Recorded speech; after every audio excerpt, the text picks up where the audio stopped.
F1 the movie is finally here, so I thought it would be a good time to get hands-on with some of the watches that are featured in the movie. I know I'm a bit behind. Why am I so slow? But I have some thoughts on these new watches and IWC's approach to the next generation of product placement. Let's talk about IWC.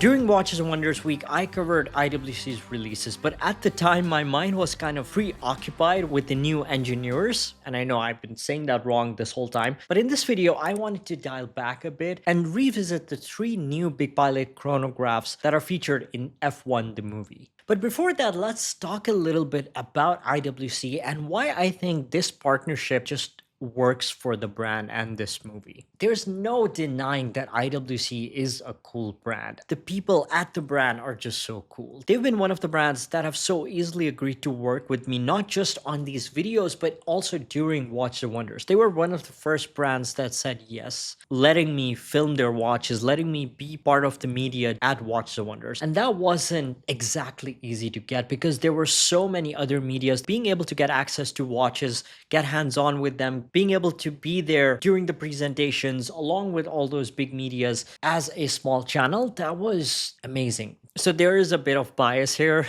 I would just say go check out the watches for yourself. Don't just blindly believe what I'm saying. But there's a reason why I'm finding IWC more and more appealing as a brand. But it's also not just the brand that's cool. We see it in their watches. They're not just well made and finished to a high standard, but they don't scream for attention either. The brilliance is in the details, in the touch and feel of the watches. Just going through their catalog, you realize that the brand understands catering to different groups. You've got watches for the hardcore enthusiast, you've got watches for the seasoned collector, and then you've got hot horology pieces that take modern watchmaking to the next level. Oddly enough, you also have watches that kind of speak to all these groups at the same time, which personally, in my opinion, is the most difficult category to do. How do you make a hero product that appeals to all these groups at the same time? This is how you do it. You create a seamless, organic connection between the watches and the movie where the audience sees a watch on a character's wrist and it makes sense. They are an integral part of the story rather than just being a random product placement. We're looking at 3 watches today that are featured in F1 the movie. 2 of them are Pilot's Watch Chronograph APXGP in 41 and 43mm variation, and the third is the Pilot's Watch Performance Chronograph 41 in 18-karat red gold case. The Pilot's Watch Chronograph 41 APXGP comes in a 40mm stainless steel case. It has a thickness of 14.5mm and a lug width of 20mm. It has dome sapphire crystal on top, flat sapphire exhibition case back, 100 meters of water stints, which is brilliant for a sports chronograph, and is powered by the IWC manufactured automatic caliber 69385. This is part of a new in-house column wheel chronograph caliber developed by the brand in 2021 and offers 46 hours of power reserve and a frequency of 4 Hz.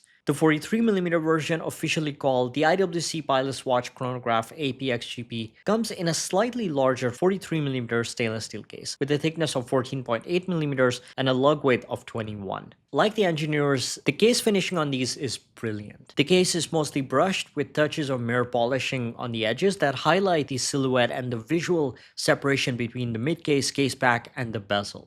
But the moment you pay attention to the finishing, the luxury aspect of IWC kicks in immediately. Look how prominent the linear brushing on the mid-case is, how visually clean and articulated it is. And then you look from above and you find radial brushing that once again blows my mind. This is what I mean by the brand being cool. It's the subtle details that IWC is known for. Those elevated details that only the wearer will notice. Both watches feature tinted and APXGP signed sapphire crystal case backs. Both feature IWC's easy exchange system on the rubber straps that make changing them a breeze. 41mm version retails for 7,700 euros or 30,400 Malaysian ringgit, whereas the 43mm version retails for 100 euros more or 31,500 Malaysian ringgit at the time of this recording. The 41mm version obviously wears better on my smaller 6.2-inch wrist. However, I was surprised to see how the 43mm version isn't exactly that much larger. It's not like one is so much bigger than the other. If you were considering these, I'd suggest trying both of these on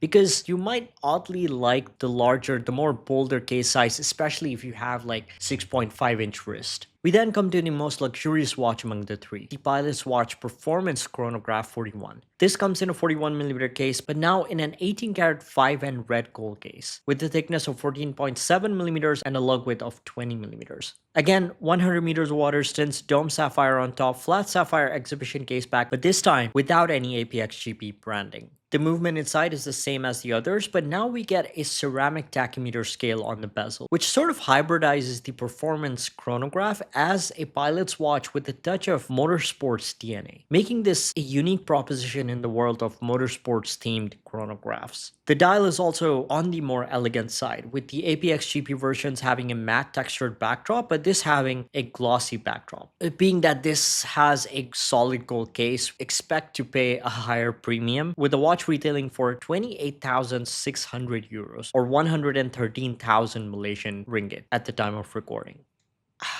This really makes the other two steel versions seem like a bargain. But remember, we are talking about IWC. This is positioned as a luxury watch brand. Overall, what I like about this entire collection is how they've catered for almost everyone that is already either in or wants to be part of the IWC universe. They've covered all bases, with the sporty engineers to the more flagship big pilots chronographs to the extremely novel avant-garde watches like the shock absorber tourbillon and the performance chronograph perpetual calendar. All of these designs somehow feel relevant to F1 the movie. You have race drivers that are competing in these highly technical races. There's so much engineering that goes behind the races, the cars, and all these watches feel like they suit the characters in the movie. In an interview with Kaczynski, talked about how the audience can sense sometimes when things are real. That's why in his movies there's so much emphasis on creating visual effects as close to reality as possible instead of relying heavily on CGI. And I love his mention of the word tactility